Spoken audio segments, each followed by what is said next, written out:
Good afternoon and welcome on behalf of Lumbee Tribe Holdings, Inc. Board of Directors. It's not the critic who counts, not the man who points out the strong man stumbles or where the doer of deeds could have done better. The credit belongs to the man who is actually in the arena, whose face is marred by dust and sweat and blood, who strives valiantly, who errs, who comes up short again and again. Because there is no effort. There is no effort without error or shortcomings.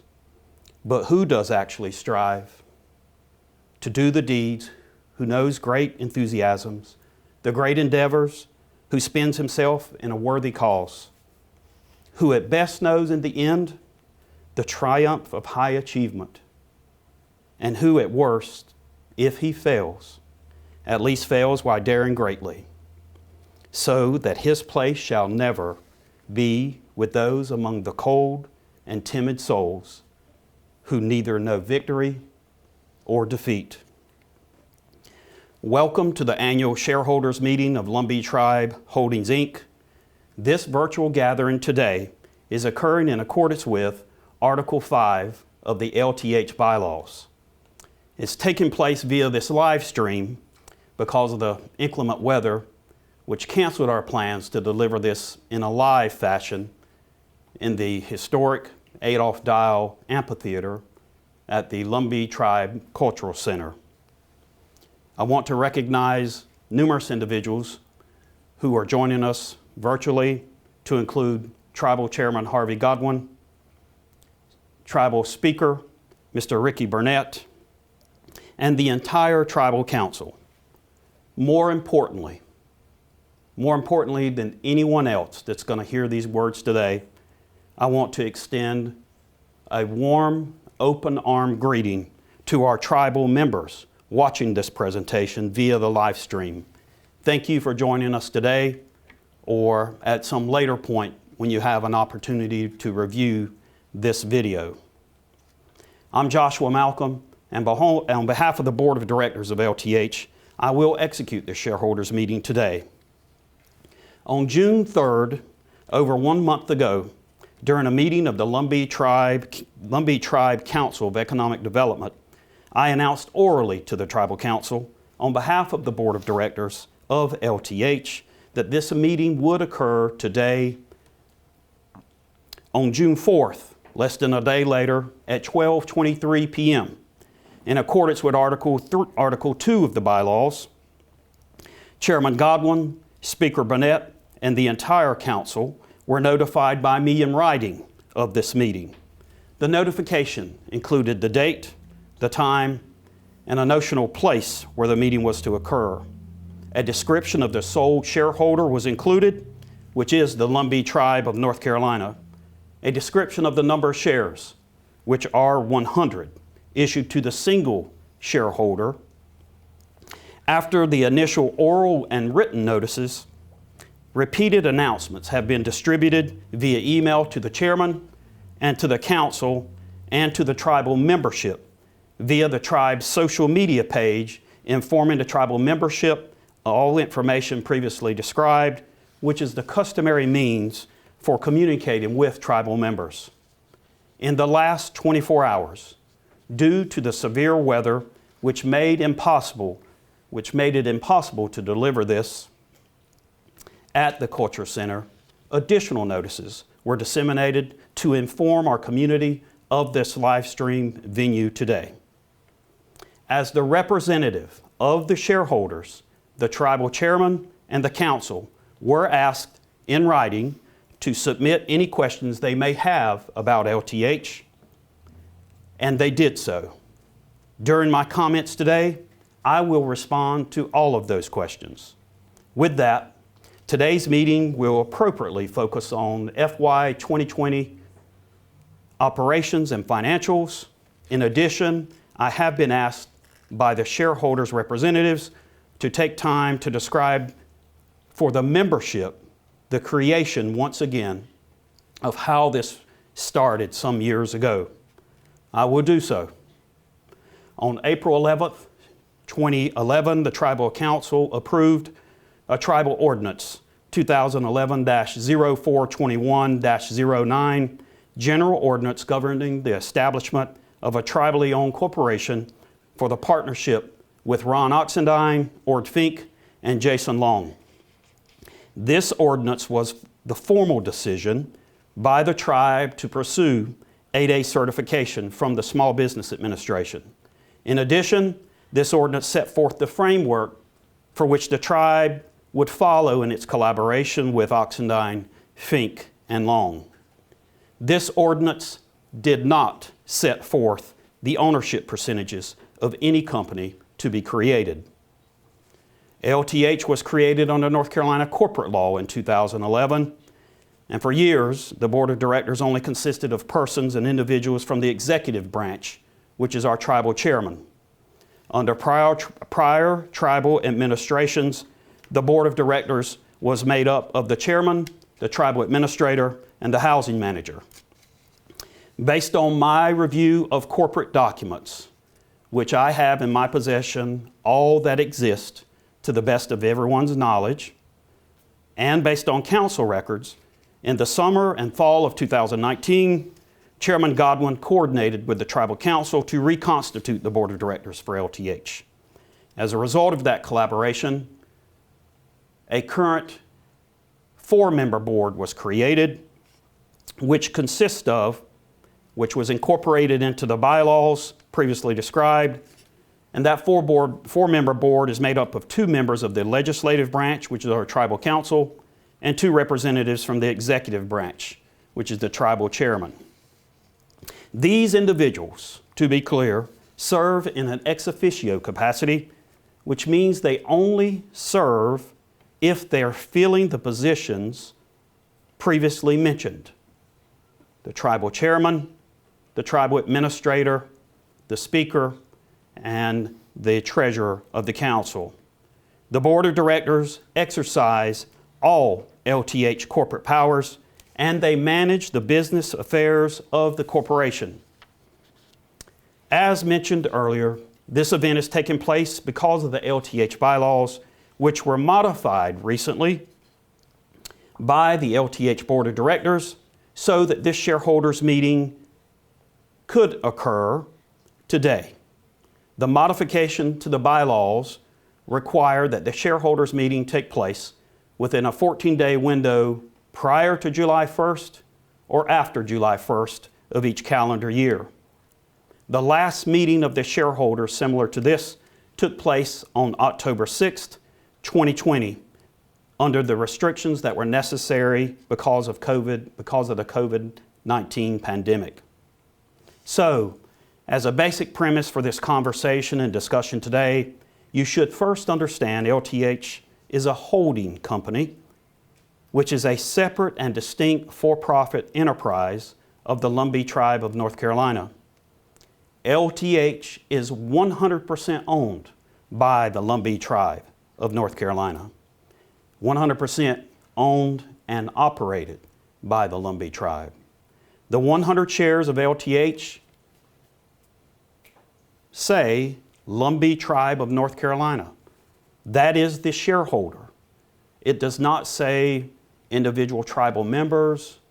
It does not name a particular person's name. It says Lumbee Tribe of North Carolina, which is the entity itself. Accordingly, the interest of the shareholder, the Lumbee Tribe, is vested in the tribal government itself. As a corollary, it's important to understand that LTE, Lumbee Tribe Enterprises, where I'm speaking from today, was created on the same timeline back in 2011 as LTH.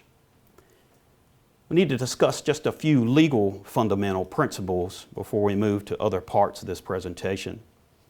Under the North Carolina Business Corporation Act, which I will refer to as the Act moving forward, the shareholder of a North Carolina business corporation is the person or persons whose name the shares of such a company are registered. LTH only has 100 shares outstanding, all of which are registered to the Lumbee Tribe of North Carolina as shown on their certificate. The Act provides, quote, a corporation, partnership, trust, estate, or other entity, which would be us, is identified as a single shareholder. Accordingly, the Lumbee tribe, as the sole shareholder of each outstanding share of LTH, is entitled to exercise the rights of a shareholder with respect to each share. Under North Carolina corporate law, the right to control the policy and management of the corporation is vested in the board of directors. Regarding the shares of LTH, and I discussed this in the fall, but I've been asked to go over it again, I do want to clarify just a few things. At one point in time, back in 2011, the shares of LTH were actually in the name of Lumbee Nation Tribal Programs. In 2012, those 100 shares were transferred to Lumbee Land Development. Early in 2014, the 100 shares were transferred to Lumbee Land Development to the Lumbee Tribe, from Lumbee Land Development to the Lumbee Tribe of North Carolina. Based on my review of the corporate documents and in reviewing the communication, the official letters back and forth with SBA, this was necessary because SBA determined that the corporate structure for which LTE was seeking ADay certification did not meet their requirements. Thus, the shares had to be registered, and there could only be one corporate level between the two, which is now why they're in the name of the Lumbee Tribe of North Carolina. From my review of the available documents and other information, the SBA has made clear to LTE over the years that the only way that the Lumbee Tribe as a whole, through LTE, was going to be accepted into the ADay program was if the shares were going to be in the name of the tribe itself, not another entity outside of the control of the tribe. And that's important because under the federal rules, the federal statutes, the tribe must control an ADay. From what I've learned, LTE first submitted its ADay application in late 2012. On December 6, 2013, the SBA rejected LTE's application for 6 reasons, ranging from concerns about a single individual having, quote, the power to control the applicant concerned, which means business, close quote, to technical issues surrounding a company not expressly waiving its sovereign immunity by including a sue and be sued reference or clause in its articles of organization, which is required under the federal requirements. In October 2014, LTE was certified as an ADay participant in the SBA program. Certainly a moment to rejoice. However, based on what I've found, shortly after LTE received its ADay status, it was suspended for a number of months because of some eligibility concerns SBA had related to LTE. It eventually got its ADay status back and certainly has enjoyed a lot of success since. LTE, to be clear, is considered a privately held company, and it is separate. It is a separate legal entity from the tribe, and it is required to be a separate legal entity and must operate independently from the tribal government itself. Based on other documents that I've seen from 2011 to 2017, there was de minimis business activity going on with LTE and certainly with LTH between those years compared to today's activities. As previously mentioned, LTH is the parent and holding company for all of the subsidiaries.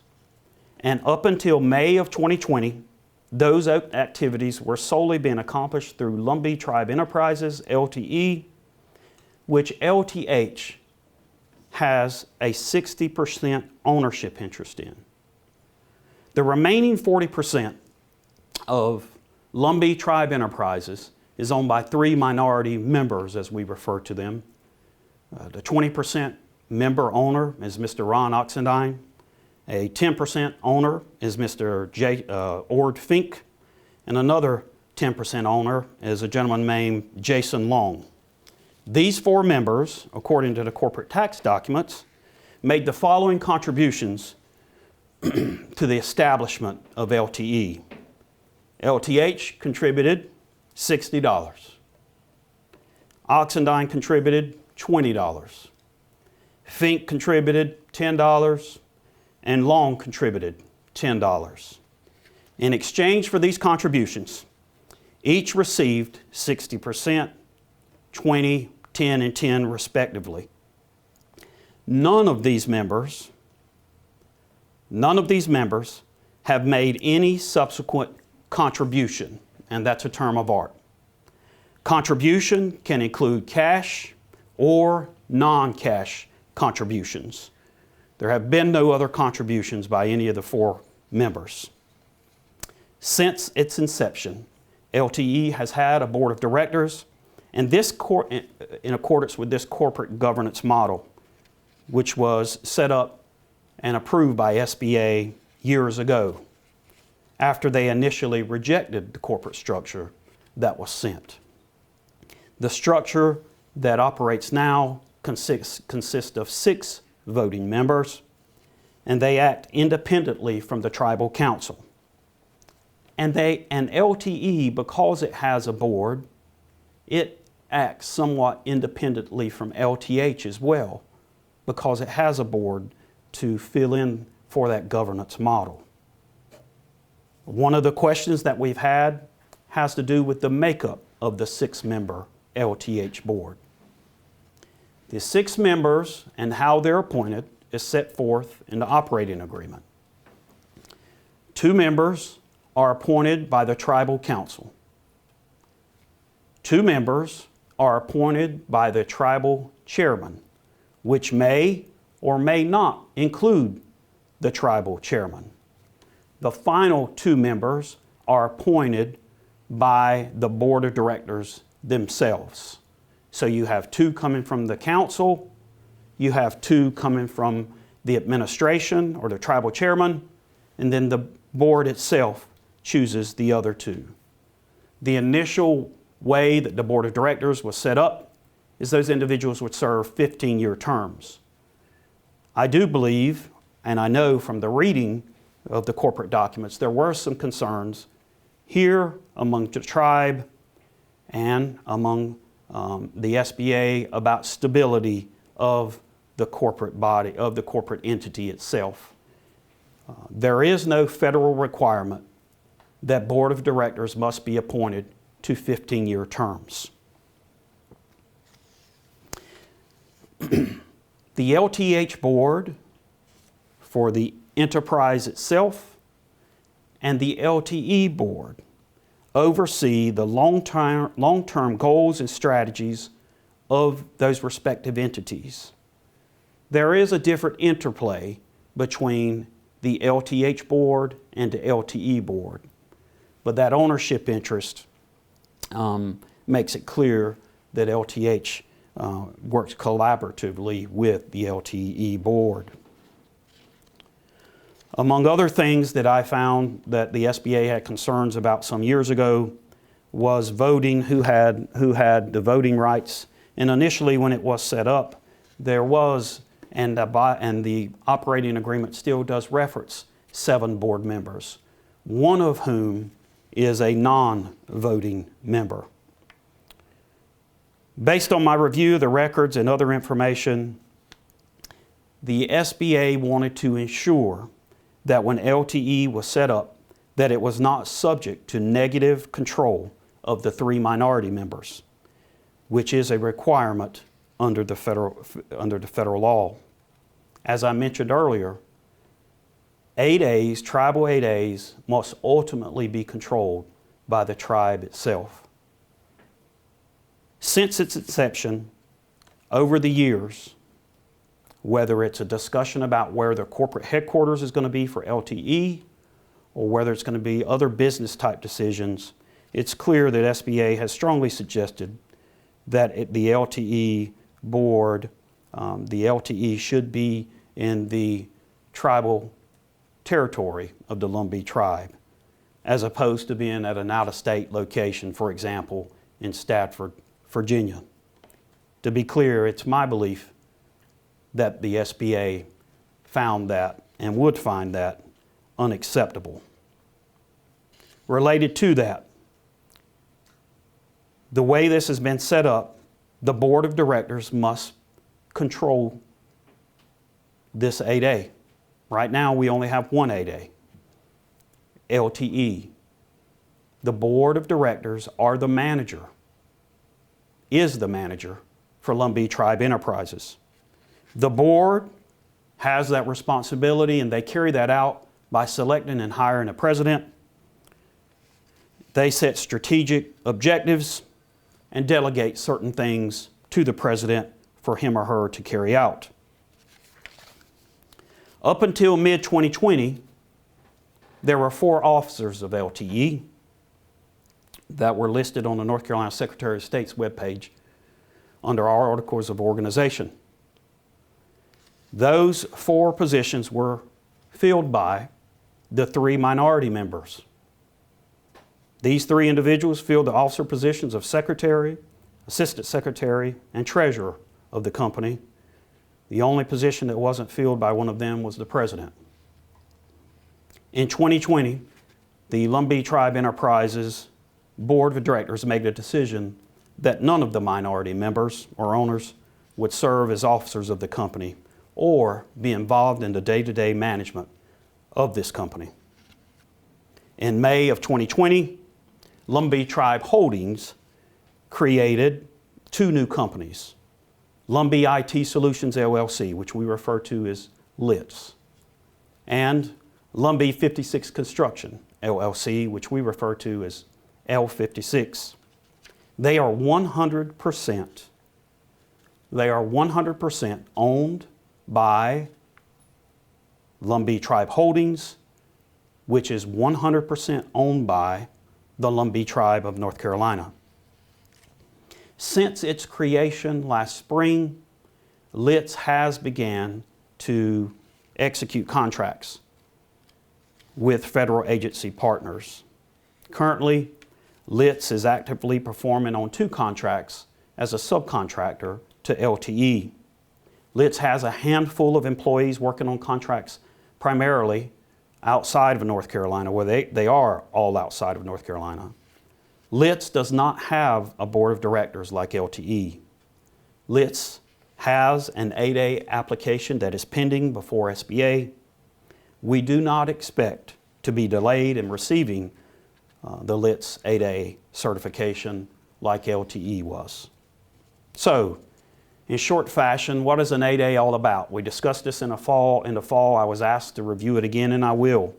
The ADay program is a business development program established by our federal government designed to assist socially and economically disadvantaged individuals or small businesses, including tribally owned entities like us. As defined in the federal regulations, a tribal-owned entity must be at least 51% owned by an Indian tribe. We're eligible to participate in the ADay program, although the Lumbee currently are not fully federally recognized. There is no question about our eligibility to be able to participate in the SBA's ADay program. In addition to American Indian tribes, of course, you have the ANCs, the Alaskan Native Corporation, and other entities. The ADay program is an unbelievable program which allows, it's designed to assist those types of organizations in gaining access to the federal marketplace. The primary focus on the program is to provide business development support through mentoring, procurement assistance, counseling, financial counseling, training, and other types of feedback and guidance to include surety bonding and other things. The ultimate objective is to prepare a small disadvantaged firm for procurement and other business opportunities. It's not the objective of the ADay program for an ADay entity to get into the ADay program and the federal government to continually, to Buzz Lightyear infinity, award them ADay sole source contracts. That is not how the ADay program is set up. Through the award of those sole source and set-aside programs, the ADay program provides market access, as I discussed, and it allows for growth. Growth financially and growth with subject matter expertise. The sole source phrase basically means that the purchasing agency, whether it's the Department of Defense or the Department of State, do not have to put that service or what they're seeking out to bid like they do with normal contracts, like I did when I was a contracting officer in the Air Force some years ago. Under the program, Congress has granted tribes with unique rights in the federal procurement process and space. These rights provide federal agencies strong incentives to contract with tribal enterprises because it reduces the bureaucratic processes they have to follow and eliminates some potential litigation type issues, for example, contract appeals or folks filing claims that, against the federal government in some fashion. You can say that tribes do have special privileges, and we're part of that. The Lumbee tribe is certainly part of that, and we deserve to be part of it. However, as a reminder again, is a very important perspective of all this is that the proceeds from the tribally owned companies are supposed to be used for the benefit of the tribal membership rather than individual owners. Let me repeat that. The ADay program for tribal ADays is set up so that the proceeds from a tribally owned company are used for the benefit of the tribal membership rather than individual owners. The SBA and partner federal agencies expect our tribe to use these profits from the ADay business to build, sustain, and operate our communities. It is not the role of Lumbee Tribe Enterprises, nor is it the role of Lumbee Tribe Holdings to do that type or to make those type decisions. LTE is a for-profit company that is focused on making money like any other for-profit company. Lumbee Tribe Holdings certainly is going to strategically set objectives for its subsidiaries to achieve those financial objectives, but perhaps other objectives as well, which relates to the creation of LITs and L56.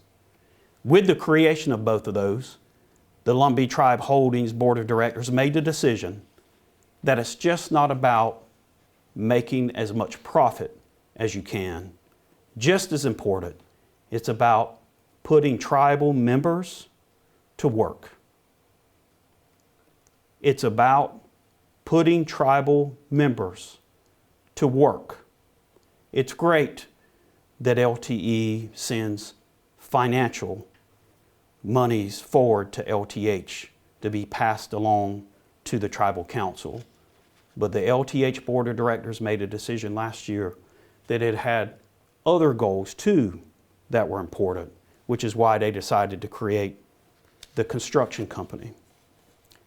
As you all know, especially if you have the opportunity to live here locally or in this four-county tribal territory area or southeastern North Carolina, you know our tribal members are known as craftsmen. Our tribal members travel all up and down the East Coast and have for generations to be among the best craftsmen as a group of people among our United States. So, how long can an ADay stay in the program? It's basically a 9-year program. The first 4 years is referred to as the developmental stage, and then the last 5 years, you're supposed to start what I refer to as graduating. It's the transition phase. In those last 5 years, the federal government, SBA, expects you to achieve certain goals of non-sole source contracts. So, in year 1 of the transition, they expect you to receive or have 15% non-sole source contracts. LTE is in the transition phase. LTE is in the second year of the transition phase, where the federal government, according to the federal rules, we were expected to have 25% of non-sole source contracts. LTE was not set up or managed some years ago to achieve that goal. LTE's primary goal or objectives over the most recent couple of years has been to obtain ADay sole source contracts. And that's great for the short term, but it affects the long-term viability of the company. We have not met our requirement. However, last fall when we were going through our annual review, which happens once a year, which is when we have to check in with the SBA and provide them a sort of like a report card of all our efforts and all our activities over that last year. We have to describe to them exactly what's going on. We have to describe to them our efforts. We have to disclose to them matters involving personnel and other type issues. During that process, they also make a determination whether you are achieving the objectives under the federal requirements. Last year, when we submitted our annual review documentation and paperwork, shortly thereafter, we spent a lot of time contemplating. And when I spoke to this at the shareholders meeting in October last year, I used the word benched. Some people think that I shouldn't have used the word benched. The word is benched. That's the lay term. When an ADay does not achieve those targets, you get benched. Technically, the word may be restricted or temporarily suspended. It's normally for 6 months at a time. But the slang term is benched. And we were due to be benched in the fall, yet we did a great job of researching some recent federal law changes. And we're proud to say that we were able to go to the SBA, cite those federal law changes, and push back on the potential benching, as I'll refer it, based on our argument to the SBA here in North Carolina and big SBA that we were and had been making, quote, good faith efforts. And we had been making good faith efforts. So in the fall of last year, we told the SBA in a formal letter that we didn't think they had the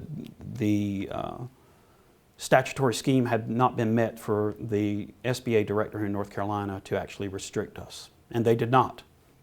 And so what does that mean? And to be clear, despite I got a question recently in the last few days, Lumbee Tribe Enterprises is not benched. Lumbee Tribe Enterprises is not restricted. We're operating just like any other ADay, and we're operating under the aegis that we're continually informing SBA in Charlotte on a monthly basis about our good faith efforts. And to be clear, the ADay program in my lay term approach, so when a federal agency decides it's going to set a contract aside and go after it for whatever reason, and allow it to be an ADay contract, the SBA is involved in every bit of that decision-making process.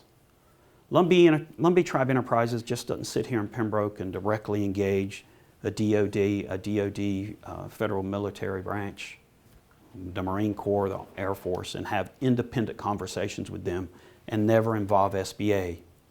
SBA is involved in and is aware of all of our business activities and our business decisions. And in fact, before we're allowed to go into that relationship with the federal agency, they have to review it and make a determination that they feel comfortable, in my lay terms, with us moving into that. Because the SBA, for all practical terms, is representing to that federal agency partner that this company that's in their program, the ADay program, is capable and has the wherewithal to execute and deliver on the requirements of that contract. And that's what we do routinely. Included in that continual relationship is financial audits. Lumbee Tribe Enterprises is subjected to an annual financial audit. Our financial audit is required by federal law. Because of the revenue that we recently have had over the last couple of years, last year our revenue was around $52 million. We have to submit that finalized audit within 120 days at the beginning of our new fiscal year, which is 1 January. And we meet that requirement. We met it this year and we met it the year before. But I don't know if I can stress enough that this organization, Lumbee Tribe Enterprises, is subjected to an independent audit that is reviewed by the SBA just like any other business. I'm happy to report this year and last year there were no major audit findings. We're doing very well with our compliance-related efforts. Do we have areas that we can work on? LTE? Certainly. We all have our areas we can work on individually, and this company does as well. Finishing up our discussion about ADays, I just mentioned last year our revenue was around $52 million. I mentioned to you earlier that there's this basically a 9-year progression. Congress last year with COVID actually extended that a year for most ADays, not all. But as you grow, sometimes you can have so much success that you actually outpace the ADay program. LTE has certainly had a lot of success. And in fact, because of that success, there are some NAICS codes, North American Industrial Classification System codes, NAICS. There are some NAICS codes that we're not considered a small on anymore because of our revenue averaged over a number of years. That's another example of a change. It used to be a 3-year average. Now it's a 5-year average. But even with that, we have had so much success that for our size standards in some of those codes, we're not considered a small. And that's part of the reason that the LTH Board last year, with the encouragement of the Tribal Council, knew it needed to start new companies potentially that also could enter into the ADay program. As for the entry into the ADay program, and this really relates, LTE's already crossed this threshold, but it really relates to LTHs. Before you can get in and finally get approved for the ADay program, you have to have the quote, potential for success. You can prove that basically in 2 ways that I'm concerned about and that we've been focusing on. One is that the business has been that the organization or the entity has been in business for at least 2 years. That was the approach that LTE had to take, and it did. For LTHs, what happens with a tribal ADay, once you have one ADay participant, you don't necessarily have to have that 2 years of business experience, 2 years of business, which goes back to my point a few minutes ago where I said LTH has already submitted its ADay application. LTH has not been in business for 2 years. It's been in business for about 13, 14 months now. So how is it we're able to substantiate or show the government that we're ready? Well, the other way you can meet that requirement, which is in our ADay application, and this connects to the financial discussions we're going to have later, is that quote, the tribe must have made a firm written commitment to support the operations of the applicant concerned, and it has the financial ability to do so. That key component, as we will flush out later, is partly why, not totally, but partly why every dollar that comes from LTE to LTH cannot just be passed through to the Tribal Council. We could do that. The LTH Board of Directors could do that.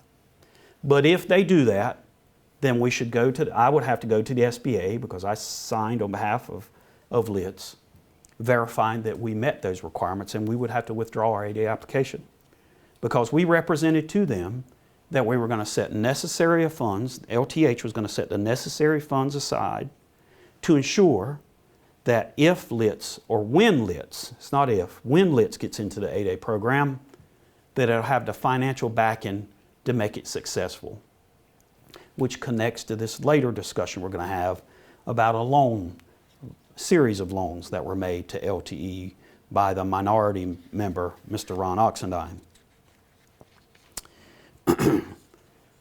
Unlike most other American Indian tribes, most of them enter into the ADay program through what are referred to as federal charter programs. And those are formed under Section 17 of the Indian Reorganization Act. Because the Lumbee is not fully federally recognized, we're not eligible to proceed under Section 17. And that has serious consequences for us. The consequences are all financial, mostly. So as I mentioned earlier, LTH is an Inc. established under the North Carolina Business Act. Lumbee Tribe Enterprises, Lumbee IT Solutions, Lumbee 56 are all established under the North Carolina Business Corporation structure. They're North Carolina LLCs. Because we are not federally recognized and subject to the protections or the benefits that come with full federal recognition, we have to pay taxes, and we pay a substantial amount of taxes. As we'll discuss in depth a little later, in 2020 alone, LTH paid close to $900,000 in state and federal taxes. Most of that obviously went to the federal government. Second behind that was the state of Virginia, because most of LTE's operations, because of the contracts that have been chased over the years, are in the Virginia area as opposed to here in North Carolina. That's another $900,000 that could have been made available ultimately to our tribal members. I talked earlier about this key component of having funds available to meet the requirements for the ADay application. To show the federal government that the tribe had a written, so LTH stepped in the gulf there. So the tribe didn't sign a written document backing the LTH application. LTH did, which makes sense. I will tell you, if you go and look at other Indian organizations like us, Indian tribes that have ADay operations, for-profit entities like us, they approach this much differently than what a lot of folks may think is the right way to do this. And in fact, I've compared what some of the large ADay or tribal companies have done. And in most cases, once they set up a new company, for example, LTH or L56, for 3 to 5 years, they don't send any money back because they have the foresight to recognize that when you start a business, expenses are going to keep coming until you can get on your feet. So how did LTE solve that? LTE solved that by borrowing money from one of the minority owners. We'll talk about that in a few minutes. So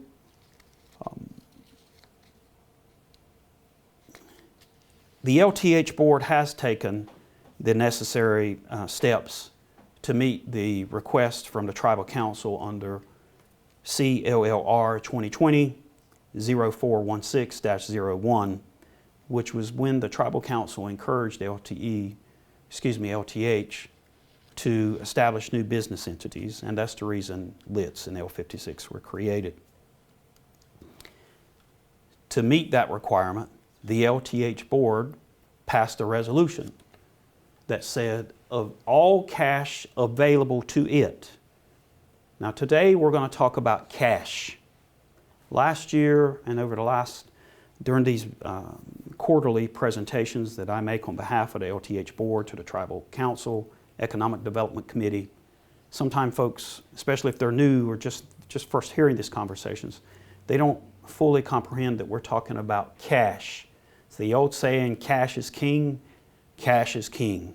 So the resolution that the LTH Board passed, which was certified and verified and notarized, that was presented to SBA as an example of the written commitment for the tribe, the LTH Board made a decision that it would hold back 70% of the cash that came to it and pass through at least 30% to the tribal council, because it's trying to ensure the success of these new businesses.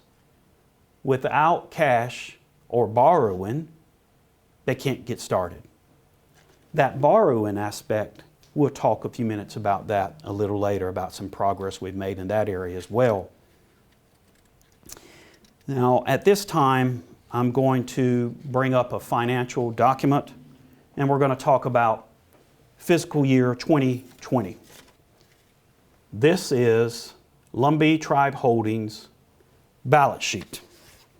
This is the 2020 balance sheet as of December 31st. You can see that the cash that LTH had in the bank on the last day of the year was $594,000. And I'll use round numbers, $594,000.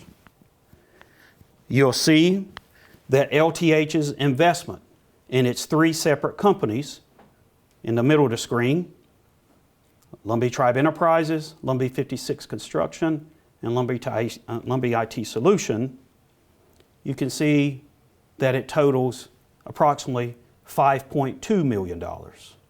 It actually says $5,197,000 as of the last day of December. This represents the cumulative capital account balances. This is not the cash. This is not cash. This is the cumulative capital account balances, or undistributed earnings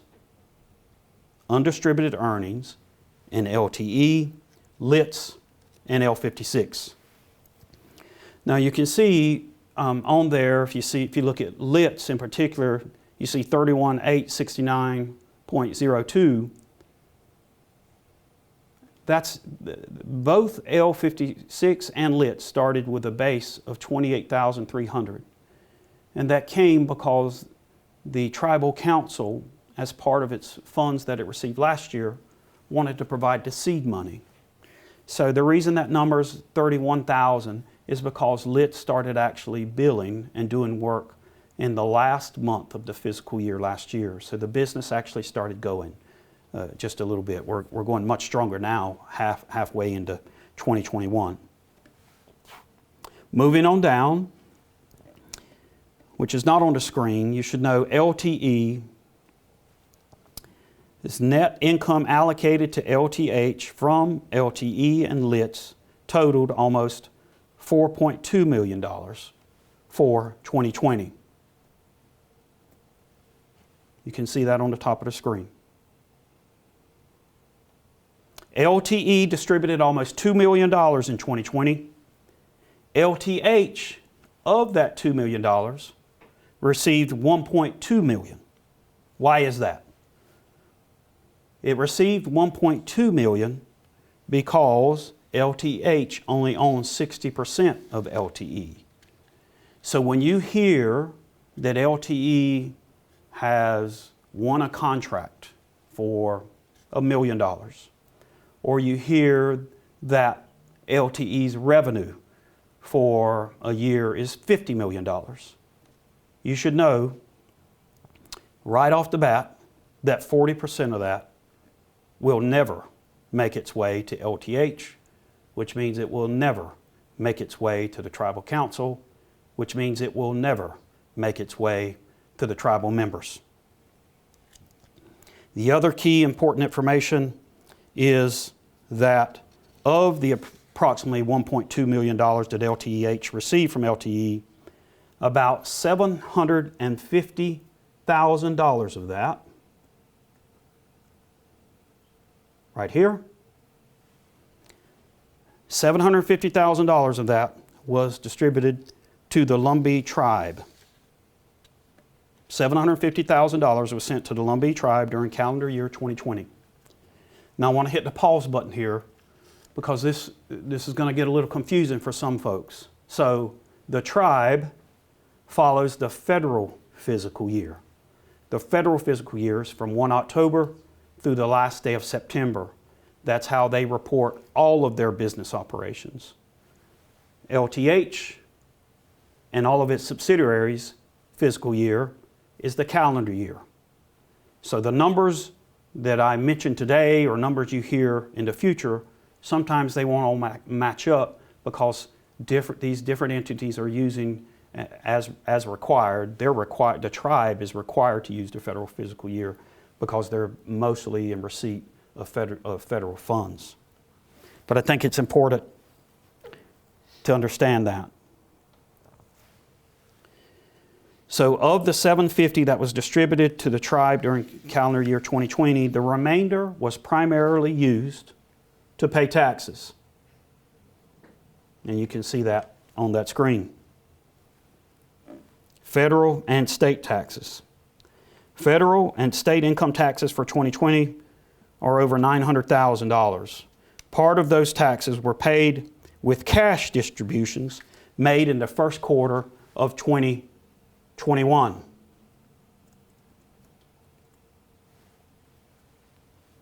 You can see the expenses that are on there.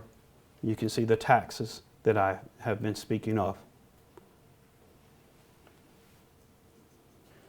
This is a $100 bill, or representative of a $100 bill. It's really incredible, the definition on that. I talked earlier about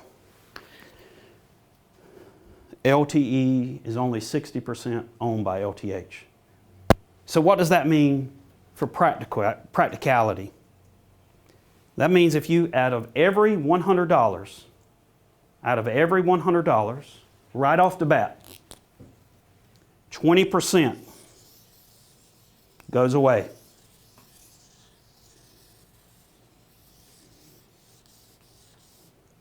$20% will never make its way to the tribal council. 20% is going to the 20% minority owner, Mr. Oxendine. Mr. Jason Long owns 10%.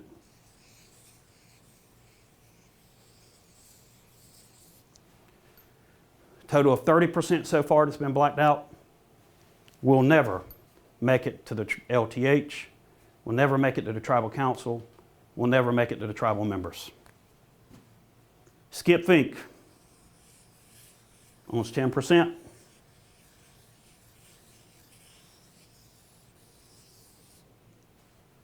Will never make it to LTH, will never make it to the tribal council, will never make it to the tribal members. Then we have to pay taxes. The effective tax rate for LTH recently has been around 21%. The notional tax rate that I'm going to use and that we normally use for planning purposes is around 7%. So if I take away, we've already taken away 40%. We've already taken away $40 out of this 100. We got 60 left. So now I have to take away a total of around 28%.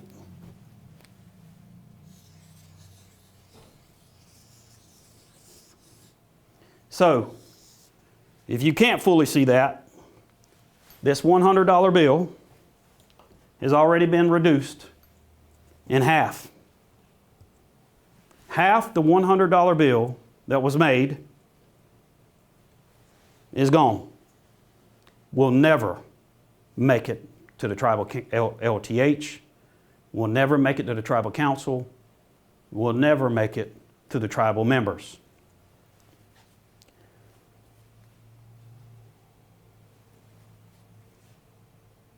I mentioned earlier that LTE and the enterprise itself had to have a banking relationship. I described that in the fall. Went into a lot of depth with that in the fall. We finalized that in 2020. When a business goes into a banking relationship with a financial institution, that bank wants to make sure that it's going to get its money back. And what you have to do, they ensure they're going to get the money back. One, they charge you you try to ensure, if you're the borrower, that you get a respectable rate. In the past, the rates that LTE has been paying were not what they should have been.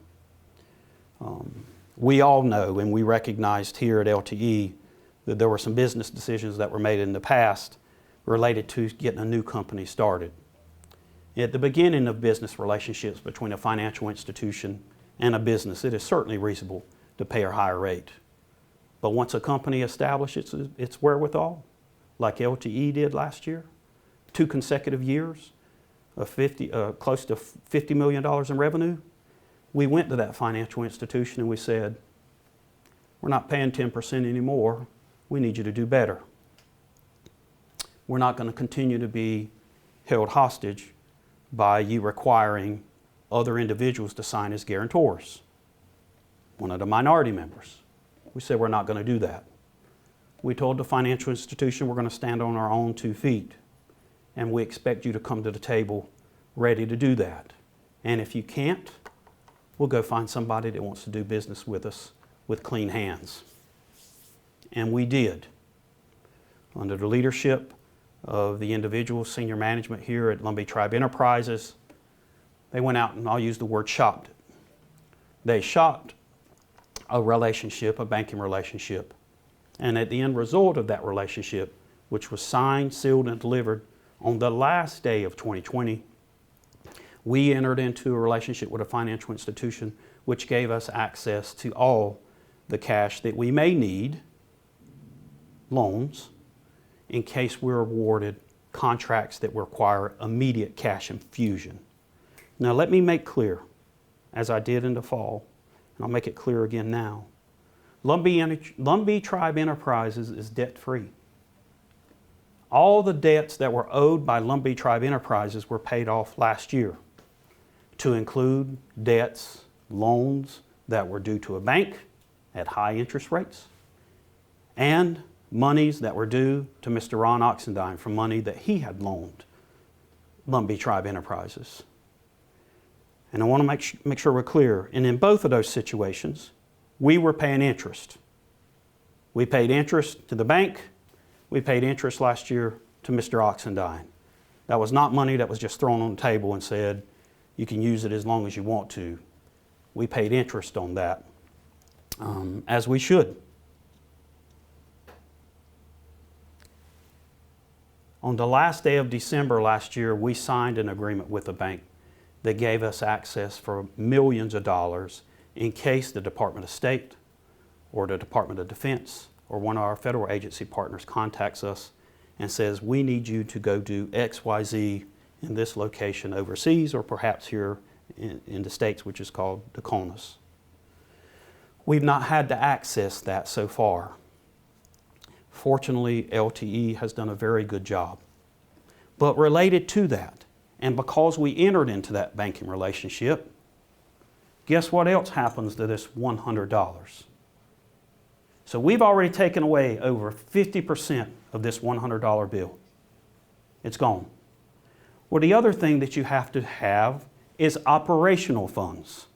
A business has to have funds to make payroll, to pay the light bill, to pay for internet, to pay its subcontractors while it's waiting to be reimbursed by the federal government.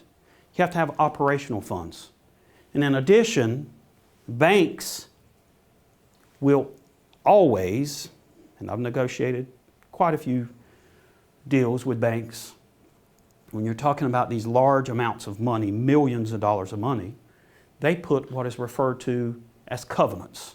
Some of our friends here in the community that work for the financial institution know what covenants what covenants are. And in our case, the covenants required by our bank and what we determined internally The bank requires us to keep 35%. So let me make that clear.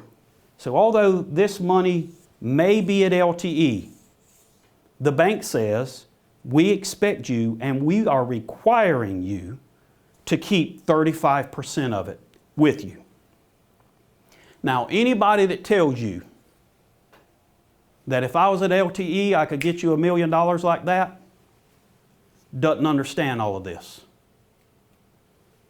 20, 10, 10, another 28%, and then 35% of what's remaining never can be touched. The rest of it, sure. And that's what the LTE board did. As some of you may or may not know, last evening, Chairman Harvey Godwin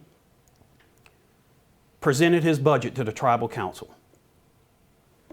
As part of his budget, he informed the Tribal Council that he was requesting that they budget $1.5 million in this next year's fiscal year budget, which there's, as a reminder, goes from 1 October through the last day of September. That $1.5 million decision was made by two entities along the way. LTE and its board now, because they are the manager of this business, they run this business. Since early 2020, all distribution determinations are made by the board of directors. The president of LTE is not authorized to make distribution determinations to its 4 members. The operating agreement that LTE has requires it to distribute profits. So you have an operating agreement that says, hey, you've got to send profits, you've got to send profits, you've got to send profits. The president comes to the board hears his or her recommendation, the board asks the internal financial folks about it, the board asks my opinion about it, the board asks an outside financial advisor about it, because we've got to ensure that LTE has the money to make payroll every 2 weeks. And that's how distribution determinations are made. A few weeks ago, the LTE board made that determination, and they decided to distribute $3 million. The LTE board in the last couple of weeks made a decision to distribute $3 million to its 4 member owners. You'll hear about us making quarterly distributions. I've mentioned this to the Tribal Council Economic Development Committee before. I know what LTH's tax rate is. I have no idea, nor is it our business or my business to know what the tax rate of the 3 minority members' tax rates are. But out of respect to them, and as is customary, every quarter we have an idea of what their sole individual tax rate would be based under the federal scheme and under the state scheme. And we send monies forward for them to work with their CPA to make their quarterly tax payment. They have to make a quarterly tax payment because they have an ownership interest, just like LTH has to make quarterly tax payments. After the LTE board made the determination that it was going to distribute $3 million, the LTH board, after reviewing the money available to it, and after reviewing its strategic plan, and after considering the need to have funds available for the support of L56 and LITs, it made a determination that it was going to tell formally the tribal chairman how much money was coming to the tribal government. And that's the way the process works. The LTH board makes an independent determination of how much money they need to retain and how much money they can pass through. They too are in this financial arrangements. Now, I talked about the loan briefly a few minutes ago. What I didn't explain is the loan that existed before was only available to LTE. We needed a financial partner that was going to ensure access to loan funds for all of our subsidiaries. And that's what we negotiated. So we negotiated a revolving line of credit for millions of dollars of money that is accessible by LTE, LITS, or L56. We combined that access to loan money with hard cash that LTH has in its checking account. And that's what we used in tandem to represent to the SBA that we had the financial backing of the Lumbee tribe of North Carolina.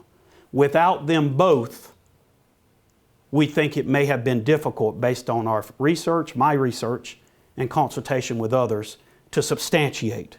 We were able to show SBA that we clearly had the financial access to the financial resources to ensure LITS, and when L56 is ready, L56's access to funds as well. Just today, this morning, I told you we do these quarterly distributions. The LTH Board in the past has made multiple distributions to the Tribal Council throughout the year. Last year they adopted a strategic approach where they stopped that. And that's the reason why you heard the announcement from the chairman last year about $1.5 million for the entire fiscal year. This morning, LTE transferred, ACH'd, wired money to all 4 members. That is profit. It's profit, folks. The money that was wired this morning to the 4 members, $1,086,000 was sent to LTH this morning. Mr. Oxenine received a distribution of $362,000 this morning. Skip Fink, $181,000. And Jason Long, $181,000. At the beginning of my conversation, I described to you the operating agreement. The contributions that were made by these individuals were $60, $20, $10, and $10. The distributions that happened today, I'm not anyone's tax advisor. I know about LTH's taxes. So the money that came to LTH today is profit. As for the other 3 members, I can't speak to that. What I'd like to do this time is talk about what happens when funds leave the subsidiaries and they go. Where do they go to? If you listened last year to my presentation in October, I held up a sheet of paper and I referred to it as an annual document that had to be presented.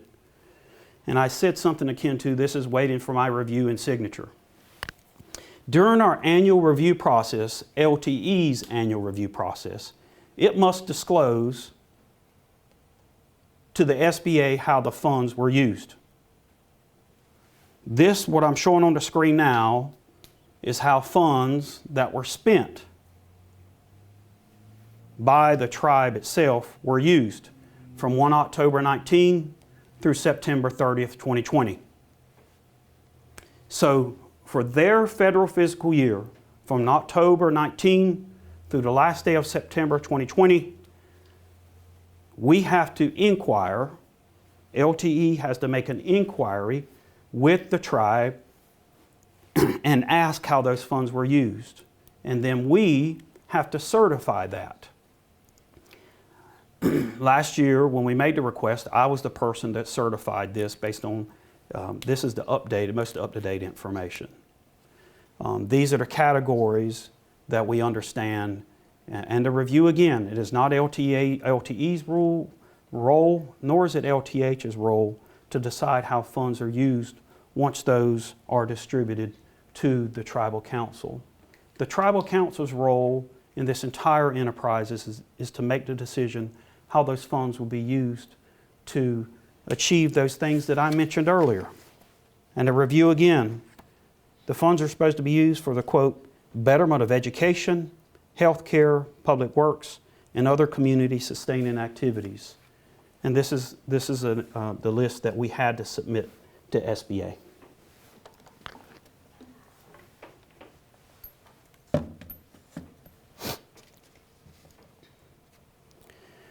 I do want to make it clear that I said earlier there were 6 voting members of the LTE Board of Directors. They don't receive any compensation. They don't receive mileage. They serve on a true volunteer board. To help put this in perspective, last year, especially with the untimely death of our prior president, Mr. Terry Hunt, the board met quite often, especially at the beginning of the year, due to those uncertain circumstances. The LTE Board of Directors last year met over 25 times. The LTE Board of Directors last year met for approximately 25 times. Most of their board meetings last because they're dealing with very complex issues. Most of their board meetings last from an hour and a half to 2 hours long. I mentioned earlier that the LTE board is the manager of LTE. They manage this company. Because they manage this company, the LTE board must be cleared, as I discussed in the fall, but to reinforce, Lumbee Tribe Enterprises has what's referred to as an FCL, facility clearance. That's a very important attribute to have. Lumbee Tribe Enterprises FCL is top secret. We have 2 main facilities, one here in Pembroke, North Carolina, which is what's referred to as the corporate office for LTE, which is where the president is, some of the financial folks, our FSO, Facility Security Officer, and some key roles. There's a good number of employees, in excess of 50, that are in Stafford, Virginia. The facility here in Pembroke is FCL cleared to top secret. The facility in Virginia has an FCL to secret. The facility in Virginia has some additional classified holdings type approvals where it can work with some unique federal agency partners. The ability to get an FCL and maintain an FCL is critical. Related to that, although LTH only started doing business in December of last year, with the assistance of Mr. Jamie Lowry, he serves as the Senior Security Officer for LTE. He also provides assistance to Lumbee IT Solution, which is a separate legal entity. LTE does not control LTH. LTE does not control L56. They're the same. They're brothers and sisters. But LTH, through the efforts of Mr. Lowry and through the incredible support of our field service agent from the Defense Counterintelligence and Security Agency, which we have come to rely upon and utilize and join into a relationship of mutual trust, we've been able to demonstrate, although LTH is just a few months in its existence, LTH itself has its own FCL, which means we, over on LTH, are not dependent on LTE anymore. So LTH is quickly doing a lot of the things that LTE did that may have taken a lot longer, but LTH is moving forward exponentially. I mentioned that LTH has the ADay application pending and the FCL. Now, I've talked earlier at the beginning of this conversation, and I said I was going to mention the things that happened over this year financially. And before I moved to additional discussions about operational matters, as a way of level setting everyone, I think it's important. I've certainly shared the 2020 information, and for those, there's been some questions over the last couple of weeks, and I want to clarify a couple of things. The financial information that I shared today from 2020, this is not the first time this information's been made in public. Last year, the Tribal Council, it's been over a year ago, passed an ordinance that requires a process be followed by LTH to come in on a quarterly basis and present to them. LTH does that every quarter. This is a copy of the quarterly report. This is the quarterly report that was provided some months ago. This was provided on 2/25 to the Tribal Council. And this is required for you all that don't understand. This is required by CLLO 2020-0326-01, which was most recently amended in July 16th of 2020. I represent LTH during those quarterly representations made to the Economic Development Committee. I've done that each time. There are 6 or 7 key things that we have to come in and present, which we've done each time on time. We have to submit a written report, which we do. It goes to the chair of the Economic Development Committee, and then a representative from LTH is invited to go over the report in an oral fashion, which I've done those most recently. So number 1, the LTH bylaws must be, the latest version of the bylaws must be submitted to the Economic Development Committee. The LTH ballot sheet and corresponding income statement for that particular quarter is submitted to the Economic Development Committee. So the document that I shared earlier related to the ballot sheet for the last day of December, that's a document that's already been presented to the public. It seems like some of the inquiries that I've received and have been asked to address today through the shareholders representative, it seems like perhaps some of the tribal members themselves in the community may be under the impression that things are not shared. Well, I want to say today categorically that is false. We share financial information with the Economic Development Committee each quarter, and we've done so. Number 3, we must provide LTH profit and loss statements and the corresponding balance sheets for all the companies with LTH ownership. We've done that, and we'll continue doing that. Number 4, we're asked to, this is important, we're asked to provide a consolidated and combined audit report. Now, there is not currently, there wasn't for this past year, a combined and consolidated audit report because we really only had one entity that was working and doing contractual efforts and work. That was LTE. Next year, because LTH is out of the gate now, there will be a consolidated and combined audit report. I mentioned to you earlier that any ADay participant had a certain number of days to get an audit and submit that to the SBA.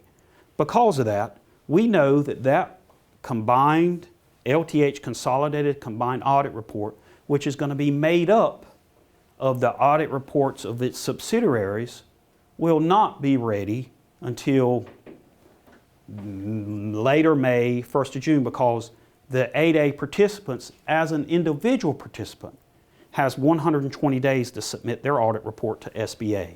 So there is some delay, there is closeout that happens, but next year we will provide a consolidated and combined audit report.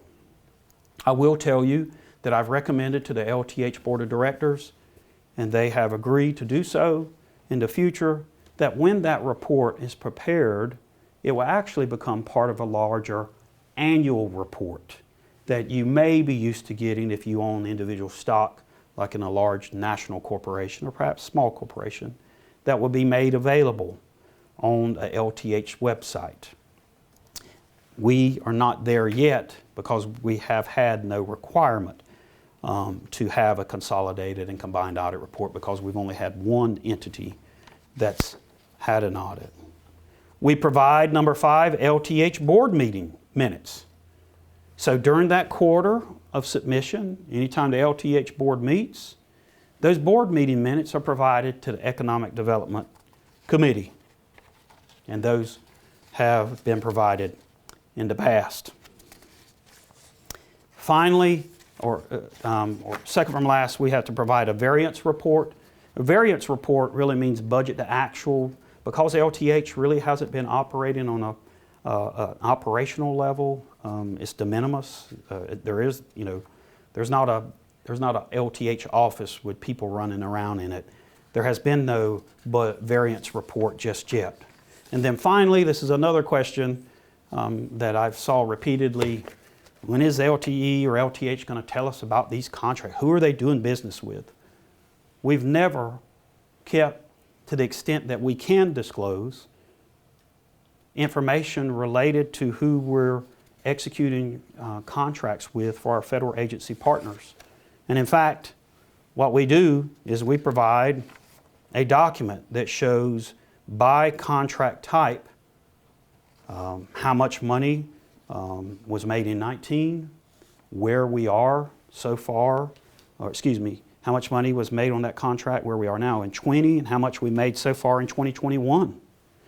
And one of the things that I told the tribal membership that we were going to implement last year is we were going to disclose the ceiling amount. Because one of the things that has absolutely confused the tribal members, they hear about, in the past, this organization has taken pride in announcing we just won a $10 million contract. We just won a $200 million contract. Well, what's not clear to the tribal members is that's the maximum amount of money. It's an IDIQ, indefinite delivery, indefinite quantity. That's the maximum amount of money that this agency or this organization could win. You have to wait for individual task orders. So LTE could win a $50 million contract over 5 years, but 5 years later, they may have only gotten task orders for $15 million. So one of the things we started doing is on the last page of our quarterly report, we show the ceiling amount. We show how much has been paid in the current fiscal year, and we show how much was paid in the past fiscal year.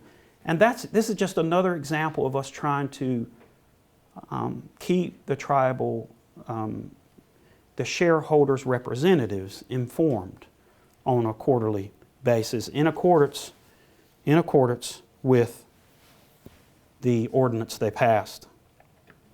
The final thing, among the final things I'm going to talk about related to finances so we can move on, is we've talked about 2020. We're going to go through some numbers.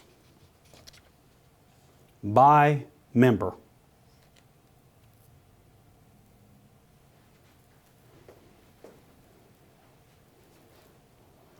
In 2018, I'm going to describe and let you know how much cash was sent to each of the 4 members. How much cash was sent to each of the 4 members, either directly or in some cases, if we know that they live in another state or depending on the tax environment, sometimes we have an obligation based on their residency to send what we think is their quarterly tax. We may have an obligation to send money to the taxing authority. So we may send money on their behalf. So when I say how much money has been paid to the individuals, I mean paid to them directly or paid on behalf of them to perhaps a taxing authority. LTH received a total of $291,221.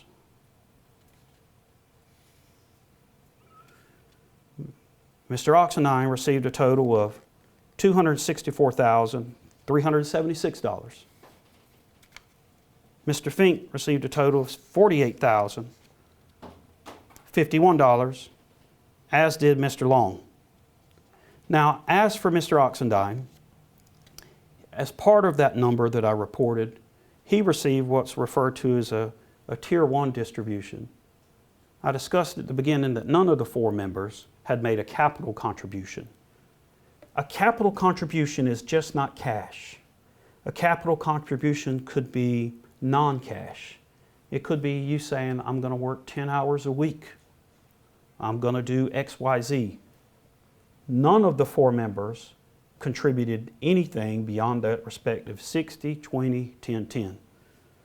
In light of that, in 2018, Mr. Oxendine received what we refer to as a Tier 1 cash distribution of $168,273 related to services that he was performing for LTE. In 2019, LTH received $1.356 million. Oxendine received $784,503. Fink received $280,780, and Long received $280,680. Again, Mr. Oxendine, of that number I reported, $223,000 of that is related to services he was performing on behalf of LTE when he was referred to as the Chief Operations Officer or Vice President for Operations. And in 2020, just to finalize this, LTH received approximately $1.3 million. Mr. Oxendine received $509,000, and Fink and Long each received $160,000, round numbers. Of the number that Oxendine received, $189,000 of that is that Tier 1 distribution for services. Mr. Oxendine is not receiving funds from LTE for any services rendered and has not received any of those funds since October of last year. On to operational things. Let's get out of the numbers for a minute. So some of the notable achievements that LTE has achieved in March last year. They made substantial efforts under the Defense Industrial Base Essential Critical Infrastructure Workforce related to response to COVID. LTE, like almost every organization in this nation, certainly North Carolina, had to make some adjustments. LTE made those. It did start a telework type arrangement, but for our tribal membership's benefit, they continued to execute contracts as they were part of the industrial base workforce. In April of 2020,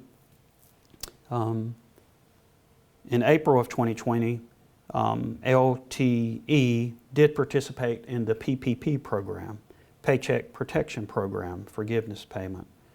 And when I mentioned those numbers earlier for 2020, I think it's important to note that those numbers that I reported to you included this $1.4 million that we've reported previously to the Tribal Council Economic Development Committee. It was not until this year, in 2021, that we received loan forgiveness.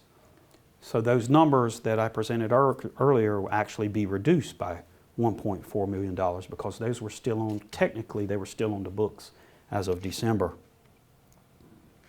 In August of 2020, LTE was awarded a contract with the USAID in Azerbaijan. In August of 2020, it received an award for the Marine Corps Tactical Systems MCTISA. That's one of the contracts that LITS has personnel on, primarily being executed out on the West Coast. In October of 2020, as I mentioned earlier, any monies that were remaining due to Mr. Oxendine were paid to him. In November, I've already talked about the access to the revolving line of credit. One of the biggest developments to occur last year is in November of 2020, is LTE was accepted into the United States Department of State Rapid Engineering and Construction Pilot Vendor Program, which we refer to as the REC. As you know, LTE is not a construction company by NAICS code, primary NAICS code, but it has been doing construction-related activities for a number of years on a contract or contracts plural overseas. Because of that, the Department of State made the determination that we, along with our partners, so you have a tribal lead, a tribal ADay, which is LTE, and we have 6 or 7 subsidiaries that we chose, vetted, and selected to work with us, and we make up a team. So we were accepted into what's referred to as the REC program, which actually means LTE, for the time being, is going to do some construction-related activities, more so than it has ever done. But to be clear, the approval to operate in that new NAICS code, the approval by the LTE Board, and the later approval by the LTH Board was conditioned upon and acknowledged to be that that was just a placeholder, because we have a construction company that's going to come along very soon, L56. But we needed our company that had the experience, that had the ability to walk into that space, LTE, to go ahead and pick up the ring temporarily until L56 can come along later. That is not an asset. And if anybody thinks it's an asset of LTE, that's not the case. They're basically a placeholder until L56 can come along, which it will soon. Rolling over a little bit, I described how SBA reviewed our good faith argument, that's what it was, to them, and determined in December of 2020 that we were making good faith efforts to increase its footprint in the competitive non-ADay space, and therefore did not automatically restrict us from sole source contracts. That's where you hear me use the word restrict, or you hear some people use the word bench. They're synonymous in layman's speak. We're focused in this presentation on 2020, but we did, the beginning of this year, bring on a new partner in January, the National Guard Bureau, where LTE has began some IT-related work.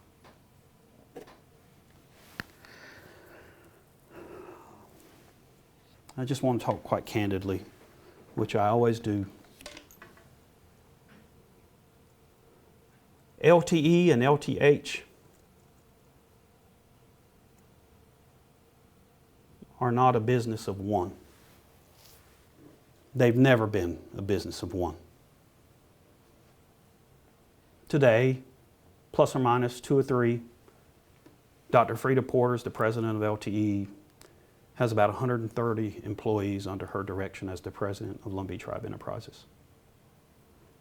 In that 130 employees, there are world-class gifted individuals that are subject matter experts in their respective lines of work. There is no person in this organization that is indispensable.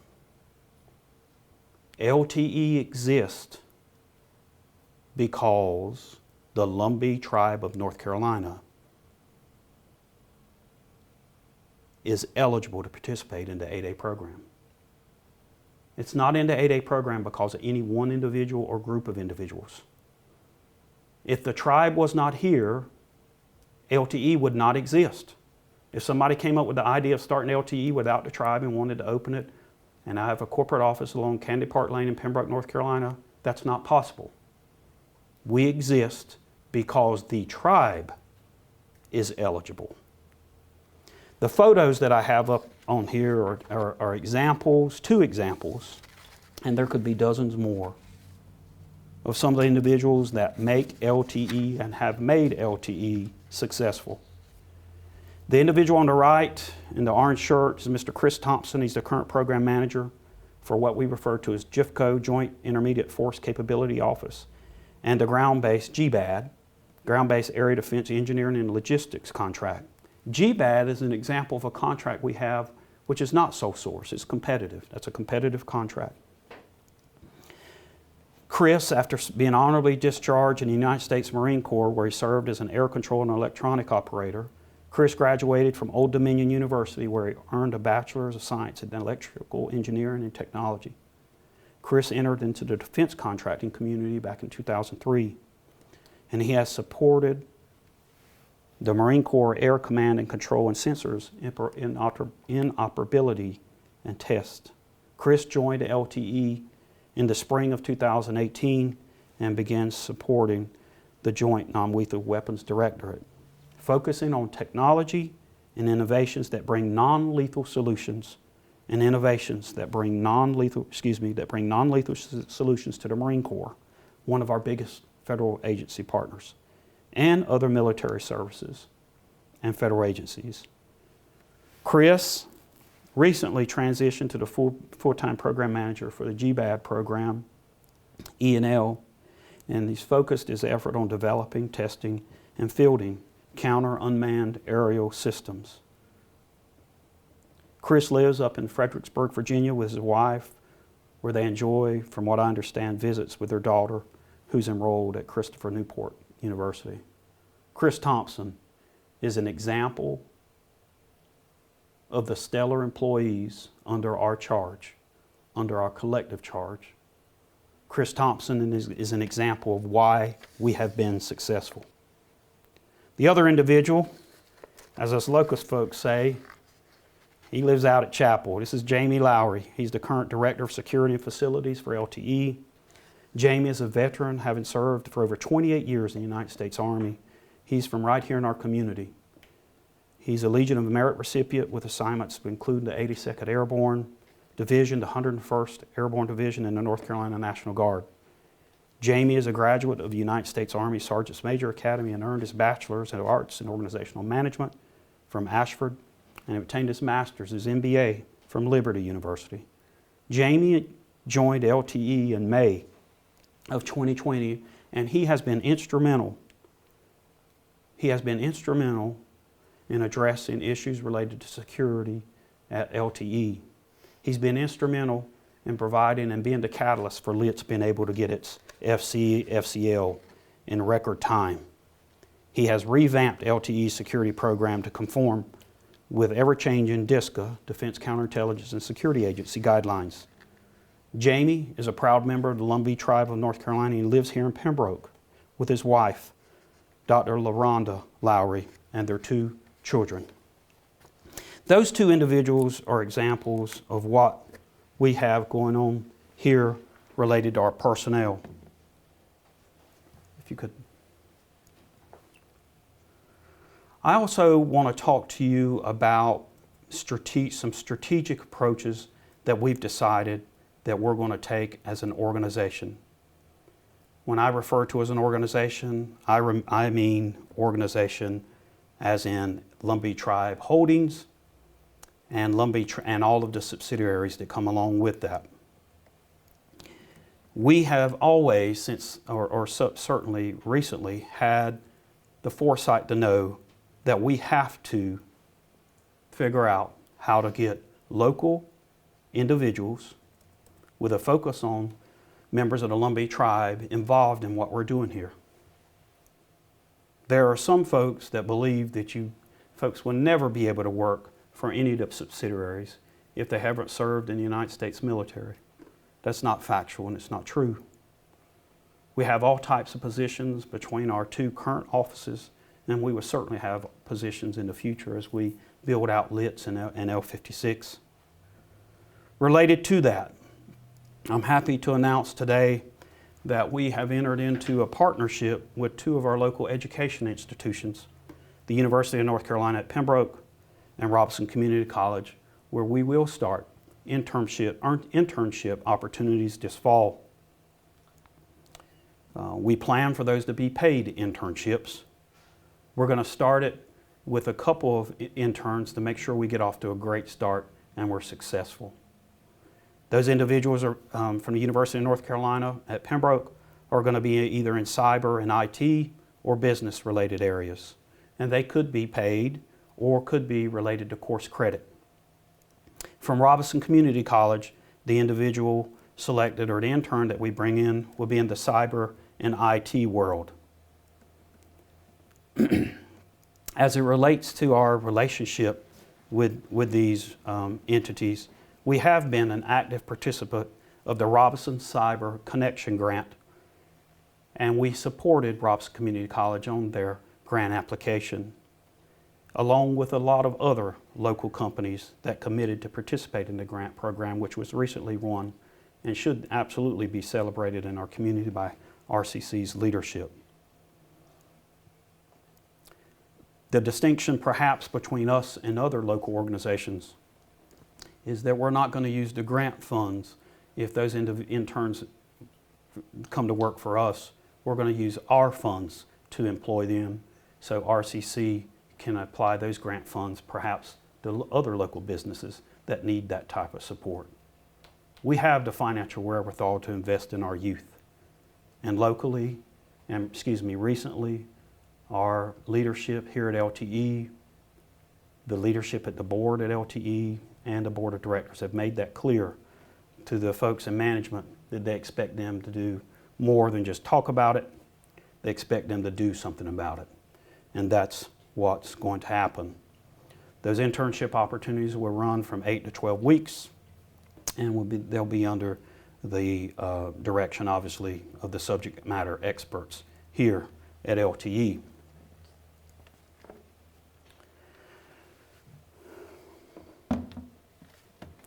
I want to finally talk about some final thoughts before I talk about what I think is in our future on behalf of the LTH Board of Directors.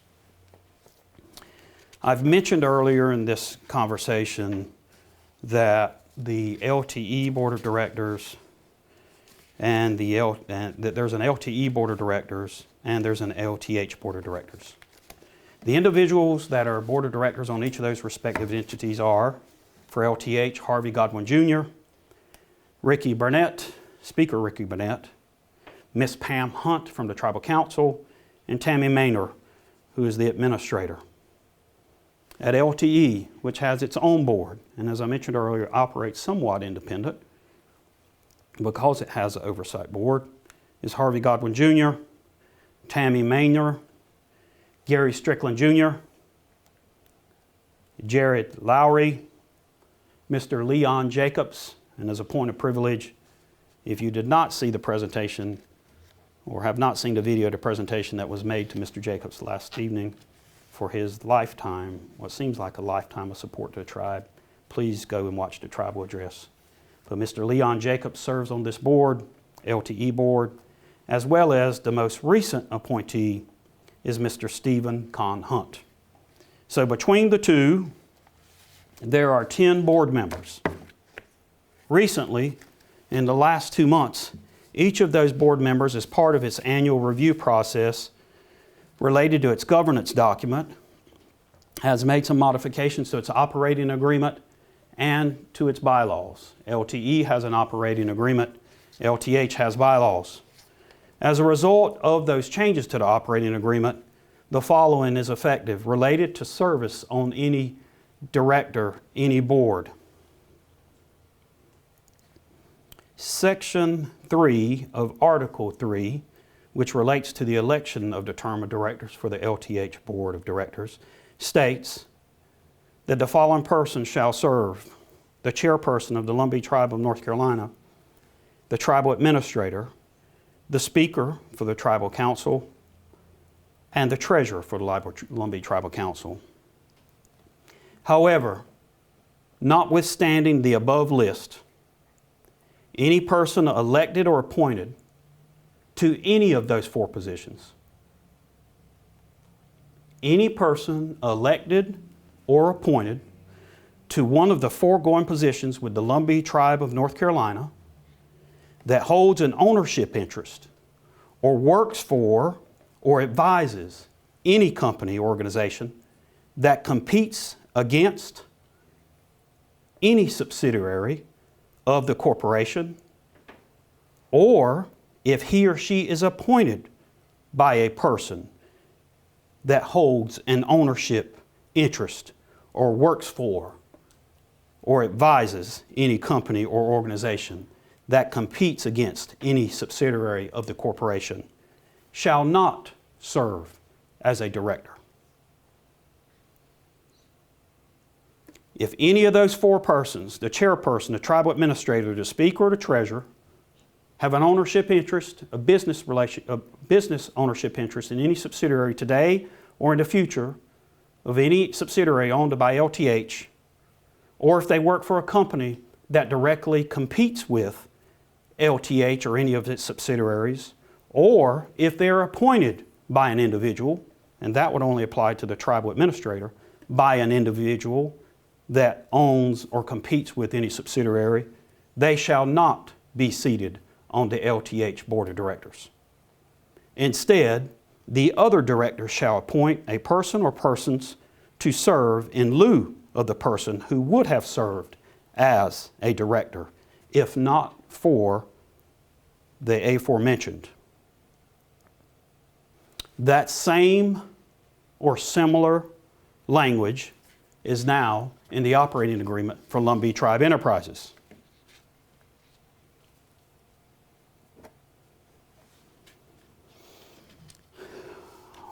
What's going on in our future? In the next couple of years, in 2 to 3 years, you're going to see LTH stand up a corporate structure. The beginnings of that are already being discussed and being bounced around. That's going to be necessary as additional subsidiaries come online. It's going to be necessary to set up a shared services model. You might not need an full-time IT person in each of the subsidiaries. You might need an IT person that dedicates 0.4 FT of his time to LTE and maybe 0.6 to LITS. You may not need a chief financial officer in a subsidiary when you can have a head financial person at the holdings level. You may not need a business development individual in each of the subsidiaries. That's what we mean when we say shared services. And the subsidiaries will make a contribution to that individual. That can be areas of compliance, business development, HR, legal, and so on. That's because we have to have a focus among the subsidiaries as we go and start working with additional federal agency partners.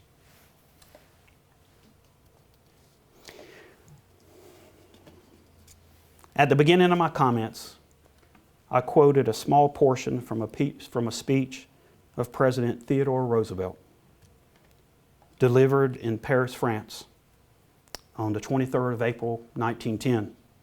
It's often referred to as the man in the arena. I don't have my wallet on me, but I carry a copy of that, and I have a good friend who does the same. I carry a copy of that speech in my wallet to remind myself and remind others around me that sometimes you just have to keep getting after it, despite the negativity, despite the criticism, because some things are more important than personal attacks and related matters. The portion that I read is only a small excerpt of a larger piece. And as I understand things, President Roosevelt was really referring to America's status as still a young country, somewhat analogous to the tribal government itself. Certainly it's analogous to what we're trying to do with Lumbee Tribe Holdings. If you were to read and listen to his entire comments, it seems that he was focused on the idea of individual citizenship. However, later in his comments, it seems that he's also reminding the listener or the reader that the motivation for an action matters.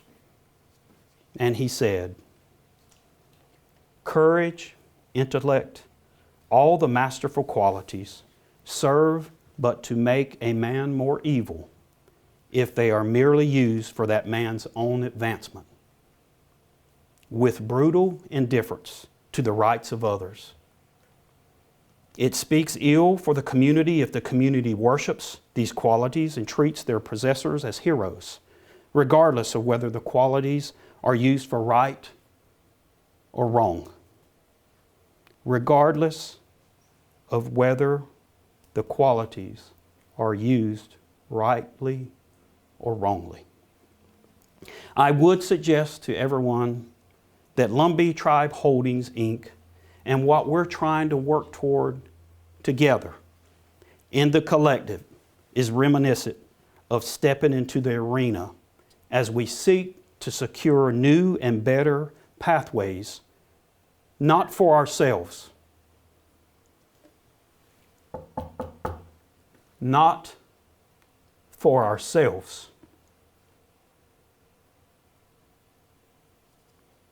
It should be for the future of our youth and this community as a whole and future generations. We have a duty to them. We have a duty to sit straight, and get on with the business of providing for their future.